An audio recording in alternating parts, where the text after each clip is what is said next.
Será que enxergamos perfeitamente, isto é, será que compreendemos a vontade de Deus para as nossas vidas?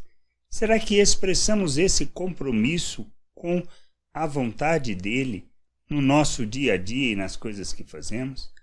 Esta é a questão que a gente precisa refletir. Tem aquele momento em que Jesus cura um cego e ele não vê as coisas perfeitamente, mas Jesus opera de maneira que ele possa ver claramente. Do que ele está falando? Essa é a questão. Vamos ler a passagem em Marcos 8, 22 a 26, diz assim: Então chegaram a Betsaída e lhe trouxeram um cego, rogando-lhe que o tocasse. Jesus, tomando o cego pela mão, levou-o para fora da aldeia e, aplicando-lhe saliva aos olhos e impondo-lhes as mãos, perguntou-lhe: Vês alguma coisa? Este, recobrando a vista, respondeu: Vejo os homens, porque como árvores os vejo andando. Então, novamente, lhe pôs as mãos nos olhos, e ele, passando a ver claramente, ficou restabelecido, e tudo distinguia de modo perfeito. E mandou Jesus embora para casa, recomendando-lhe que não entres na aldeia. Essa história, essa situação, pode traduzir a nossa realidade, a nossa vida. É o momento também dos discípulos onde eles já compreendiam muitas coisas, mas não entendiam perfeitamente todo o plano e propósito de Deus. Eles não conseguiam enxergar o que estava por vir e o que iria acontecer.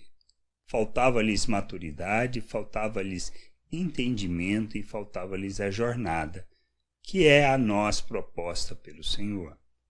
Precisamos entender que muitas vezes não enxergamos as coisas perfeitamente. Precisamos da honestidade, do compromisso e da seriedade na nossa jornada. Fazemos uma jornada de crescimento, de amadurecimento, de entendimento, de maneira que os nossos olhos sejam abertos à medida que a gente vá caminhando.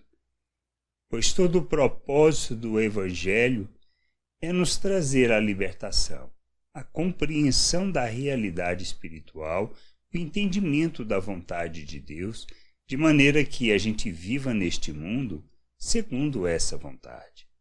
Por isso todo o processo se trata de destruir fortalezas, de aniquilar sofisma, tudo que nos escraviza e que nos impede de enxergar segundo a perspectiva eterna, segundo os valores eternos. Nós precisamos entender que é esta a jornada. Não se trata simplesmente da salvação pela graça por meio de Cristo Jesus, pois este é o processo, o início de nossa jornada. Precisamos amadurecer, precisamos crescer, precisamos compreender a vontade de Deus no nosso dia a dia. Precisamos buscar o conhecimento, o entendimento, a compreensão daquilo que Deus nos fala, para que a gente amadureça, para que a gente cresça e para que a gente compreenda toda a vontade de Deus de forma plena e clara. Por isso nós caminhamos para alcançar a estatura de Cristo e sermos esse imitador de forma plena. Essa é a vontade do Senhor. Chegaremos à perfeição? Oh, claro que não, pois vivemos num corpo que busca toda a realidade natural. Mas nós fomos libertos para fazer a caminhada de maturidade, de seguirmos o exemplo e o modelo de Cristo, de podermos rejeitar as paixões humanas. Como Pedro nos chama para caminhar para a maturidade, de maneira que a gente não tropece em tempo algum. Precisamos caminhar, precisamos amadurecer, precisamos crescer e compreender a vontade de Deus, enxergando tudo de forma plena e clara, segundo a perspectiva de Deus e não conforme os nossos interesses. Que a gente possa crescer, amadurecer e viver a plenitude do reino de Deus aqui neste mundo, como é da vontade do Pai. Graça e paz sobre a tua vida. Amém.